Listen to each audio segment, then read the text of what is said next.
Assalamualaikum warahmatullahi wabarakatuh. Salam sejahtera, salam sehat untuk kita semua. Apa kabar teman-teman? Semoga baik-baik saja ya bersama seluruh keluarga teman-teman.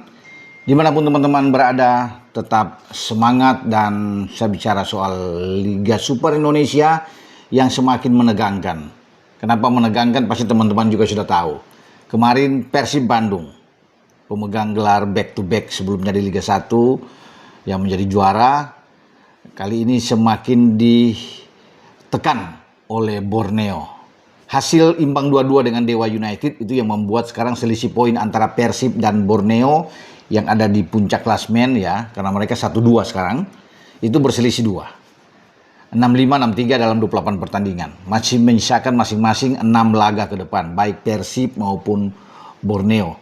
Nah, 6 laga ini yang menjadi race yang sangat menegangkan menurut saya ya, dengan selisih yang seperti ini, dan tentunya membutuhkan konsentrasi yang tinggi, fokus dan konsistensi permainan untuk tidak bisa tergelincir ya di dalam 6 pertandingan ke depan.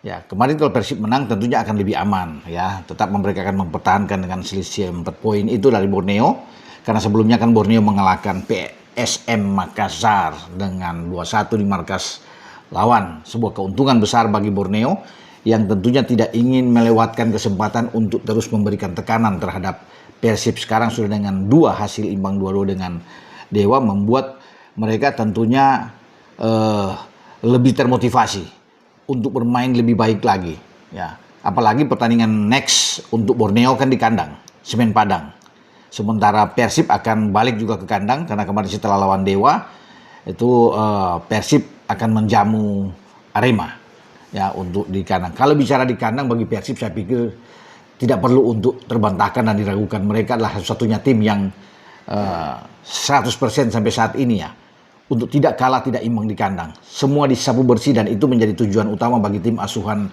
Boyan Hodak untuk terus bisa tampil baik di kandang dan menyapu bersih. Kalau mereka dapat dalam 17 pertandingan di kandang kan 51 poin tuh lebih aman buat mereka.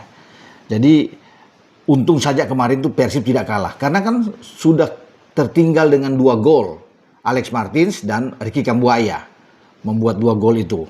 Dalam posisi ini kan posisi yang sangat krusial, sebelum ada 2 gol balasan di babak kedua, ada penalti yang dilakukan dengan baik oleh Tom Haye untuk mengecoh Honey Stevens yang bergerak ke sisi berlawanan. Itu imbas dari Berginho mungkin dijatuhkan di kotak penalti, dan gol penyama kedudukan Andrew Jung yang masuk babak kedua, dan akhirnya tandukannya memanfaatkan umpan terukur dan presisi dari Eliano Reinders, dan dia menyambut dengan sangat baik untuk 2-2. Kalau kalah tentunya ini akan berbahaya dengan selisih hanya 1 poin ya. Sekarang 2 poin ya, tapi tetap Persib harus ya konsisten untuk ke depan. Tidak, lawan-lawannya memang kalau melihat dari 6 ini kan kelihatan Persib itu agak berat memang untuk melakukan laga tandang. Ya, setelah tertahan dari Dewa, ya mereka setelah lawan Arema mungkin akan ya harus fokus lagi.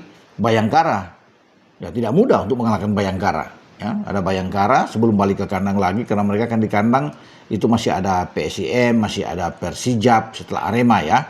Dan di tandang itu ada Bayangkara, ada Persija, ada PSM yang menunggu mereka. Makanya tidak boleh hilang angka ini untuk 6 laga ke depan. Sementara bagi Semen Padang, bagi Borneo melawan Semen Padang, ya semua pasti akan mengunggulkan Borneo, apalagi di kandang, ya untuk bisa memenangkan laga. Ya, setelah itu mereka harus berpikir ke depan, karena ada Persik Kediri yang menunggu mereka. Ya, mereka akan bermain juga selain lawan Persik, ada Bali United, ya ada Persijap untuk tandang bagi Borneo. Sementara bagi mereka kalau di kandang, saya pikir mereka tidak akan sulit untuk mengalahkan Semen Padang. Kemudian mereka akan melawan Persita. Nah, Persita juga ini bukan tidak mungkin akan bisa membuat kejutan. Makanya Borneo juga harus tetap berhati-hati ya untuk melakukan laga kandang mereka. Kelihatan mudah tapi bisa tergelincir. Ya. Terakhir, Borneo juga akan melawan Malut United. Ya, ini juga tidak akan mudah tentunya dalam pertarungan terakhir. Makanya saya bilang race 6 ke depan itu sudah bagi dua-duanya, Persib dan Borneo ini seakan-akan sudah final mereka berdua untuk betul-betul mereka mewaspadai setiap lawan dan mereka tidak boleh sampai kalah. Kalah sekali akan sangat berpengaruh terutama bagi Persib. Ya, kalau sampai kalah dan Borneo bermain dengan konsisten kan ini akan merubah komposisi klasmen sementara, bukan tidak mungkin Borneo akan mengambil alih pimpinan klasmen. Tapi itu tadi saya bilang, kalau soal kandang tentunya bagi Persib aman. Tinggal berpikir ya bagi Mark Klok dan kawan-kawan bagaimana mengamankan laga-laga tandang yang saya bilang tadi agak krusial ya, Bayangkara, Persija dan PSM. Nah, ini tidak boleh tergelincir ya. Tapi Borneo juga harus hati-hati karena Persik Kediri, ya, Bali United, ya, ini akan berbahaya juga. Persijap, bukan tidak mungkin akan membuat mereka juga bisa kalah. Jadi kalau sampai Borneo juga tergelincir, ya ini yang ditunggu.